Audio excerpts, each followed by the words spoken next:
Juan Raúl, buenas tardes. Buenas tardes, un gran gusto estar con ustedes de vuelta, pidiendo ¿Cómo va? disculpas porque vengo medio difónico del fin de semana, una gripecita, espero que pasajera. No, se te nota bien. ¿Sí? Por lo menos la voz está bien. Bueno, eso es lo que importa. Vamos arriba, ¿qué tenemos para hoy? Bueno, hoy es un día muy especial porque en este mundo tan curioso que estamos viviendo, donde Ah, comentamos pará, muchas pará, pará, cosas pará, que... pará, pará, pará, pará. Te tengo que interrumpir. Obligatoriamente. Toda la semana, una semana sí, una semana no, se integra como columnista Andares Juan Faropa. Ah, Juancito, fuimos colegas Ya lo sé. en la fundación de la Institución Nacional de Derechos Humanos. Fue un consejo directivo muy especial, además, porque fue el primero. Entonces, tomamos una institución de cero y tuvimos que... Es muy interesante la experiencia que compartimos con Juan Faropa. ¿Cuándo se integra? El martes ya ha salido un par de veces, pero regularmente una semana sí, una semana no, a partir de la semana que viene. Bueno, además de Va a mandarle estar un el abrazo martes. grande, es muy bueno que el público sepa que compartimos una experiencia muy linda. Porque cuando tomamos posesión de nuestros cargos como el primer consejo directivo de la Institución Nacional de Derechos Humanos, no había ninguna experiencia previa en Uruguay de una institución parecida, que asumía las tareas del defensor del pueblo, el mecanismo nacional de prevención y el mecanismo de prevención de la tortura y todo trato cruel, inhumano y degradante previsto en la Convención contra la Tortura. Y Imposible, sí. fue una experiencia formidable porque yo recuerdo las primeras reuniones del consejo directivo fueron en el living de mi departamento porque no teníamos oficina, no teníamos presupuesto, no teníamos nada. Luego, una legisladora que ya no lo es, la ex senadora Mónica Javier, no usaba un despacho en el anexo del Poder Legislativo que nos lo cedió prestado, pero a título personal. Y el Poder Legislativo nos prestó una telefonista.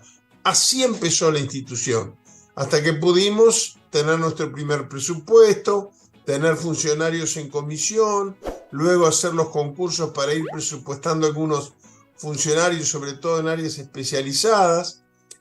Y tanto a mí como a la doctora Mirta Yance nos tocó una tarea, es interesante. Vecina nuestra.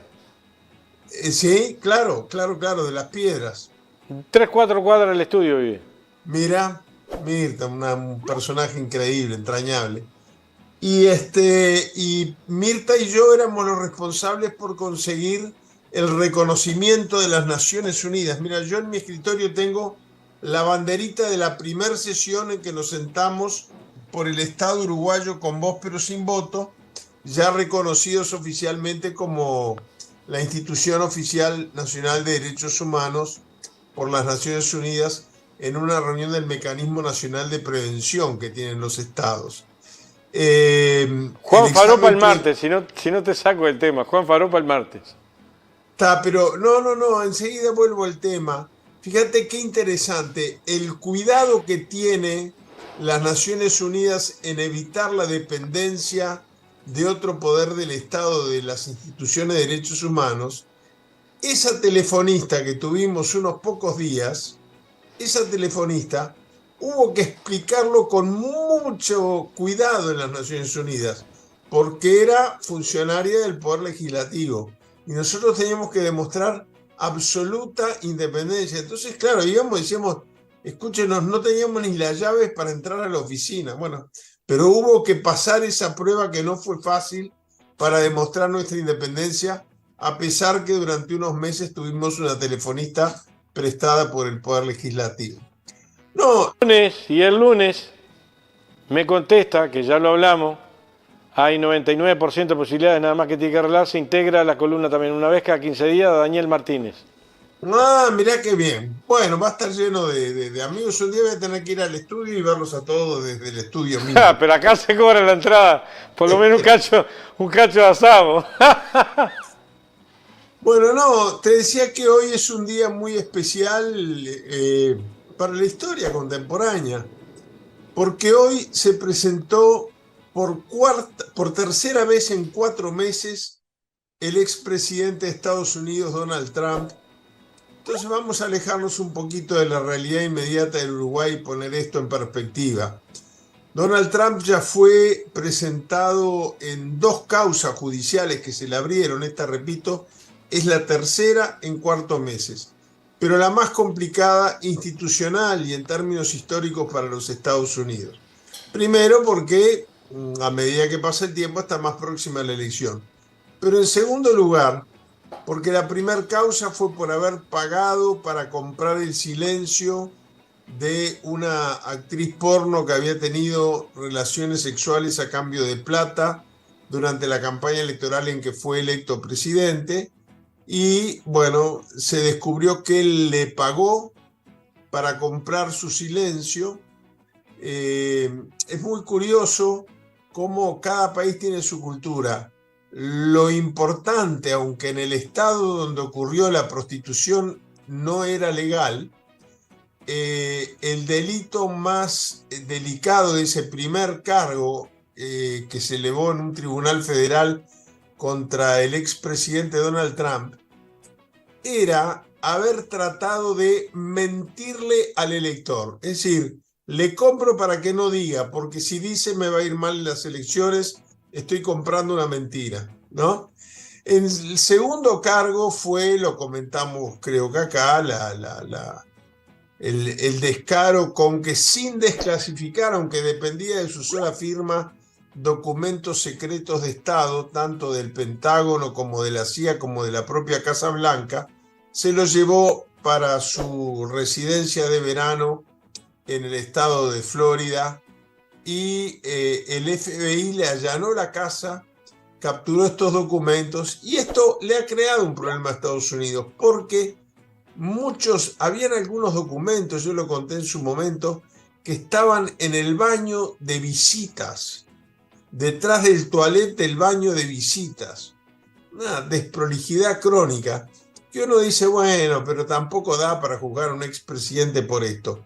Pero a Estados Unidos le costó muy caro, porque muchos aliados hoy lo piensan 2 veces antes de compartir información de inteligencia con Estados Unidos, si saben que, sin que siquiera exista un decreto, pueden ser desclasificados por la vía de los hechos y llevados a la casa de veraneo de un expresidente. Pero los cargos de hoy son los más severos, aunque transitan en un andarivel complejo jurídico, porque son los de haberse negado a aceptar los resultados electorales y haber conspirado para que los mismos tuvieran fuerza mandatoria desde el punto de vista jurídico.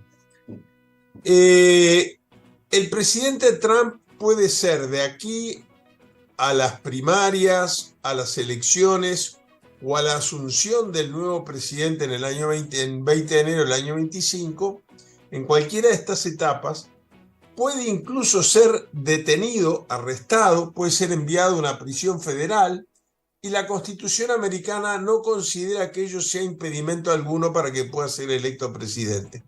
Esto es curioso y nunca se había tenido que utilizar esta norma, pero ahora Trump se ampara en ella y dice, bueno, a mí no me importa que me procesen y que incluso, procesado ya está, que me formalizado, como se dice ahora según el Código General del Proceso Uruguayo, ya está, pero que me condenen y que me manden a una prisión no me importa porque igual puedo salir presidente. Lo que es curioso de este cargo es que es el primero que afecta la institucionalidad americana, pero tampoco hay una norma que le impida a él conspirar contra el resultado electoral si él cree que el resultado no refleja la voluntad de los electores. Entonces, el fiscal de la causa, hoy la jueza confirmó el procesamiento. Donald Trump hizo unas declaraciones casi que irrelevantes en el aeropuerto cuando regresaba al estado de Nueva Jersey para ir a su residencia en Nueva York. Y la jueza, bueno, le impuso las normas reglamentarias.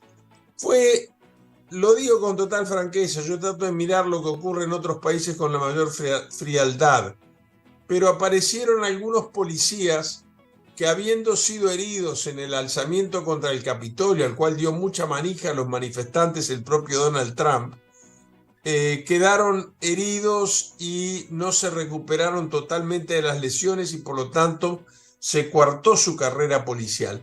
Y estos oficiales hablaban de una manera bastante conmovedora de la emoción que sentían, que más allá de que su vida profesional y su carrera había sido coartada, se había cumplido con el Estado de Derecho, se había cumplido con la ley. De todas maneras, lo que ahora la jueza tiene que demostrar es que hubo mala fe, que él en realidad no creía que el resultado era falso, sino que sabiendo que el resultado, o sin tener ningún elemento para creer que era falso, conspiró con él con el solo objetivo de mantenerse en el poder. Para eso, el testigo clave es su vicepresidente, Mike Pence. ¿Por qué? Porque Mike Pence apenas pasó el proceso electoral del año 19, recibió un llamado telefónico donde el presidente Trump le anunció ya que el 20 de enero del año siguiente no iba a entregar el poder, iba a tratar de quedarse en la Casa Blanca. Ese testimonio es muy importante jurídicamente, es muy delicado políticamente, por varias razones. Aunque no resulte tener una explicación comprensible, cada vez que se le acusa de algo más grave al presidente Donald Trump, aumenta 2 o 3 puntos en las encuestas. Ron DeSantis, el gobernador de la Florida, que... ¿Lo golpean y crece en la encuesta? Es increíble porque DeSantis estaba convencido de que con esta imputación iba a ser distinto y bueno, aún antes no hay encuestas posteriores a la realización de la audiencia de hoy porque fue a las 6:15 de acá, fue a las 16:15 horario del este de la costa de Estados Unidos. Entonces, me había olvidado apagar el celular, mil disculpas. Entonces, de eso no hay encuestas nuevas, pero es muy curioso porque, por un lado, el único candidato que si formalizara su voluntad de correr para la presidencia de Estados Unidos podría llegar a disputarle la nominación republicana es su ex vicepresidente Michael Pence.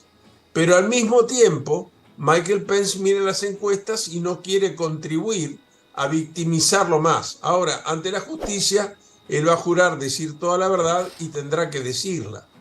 Michael Pence realmente vio su vida en riesgo.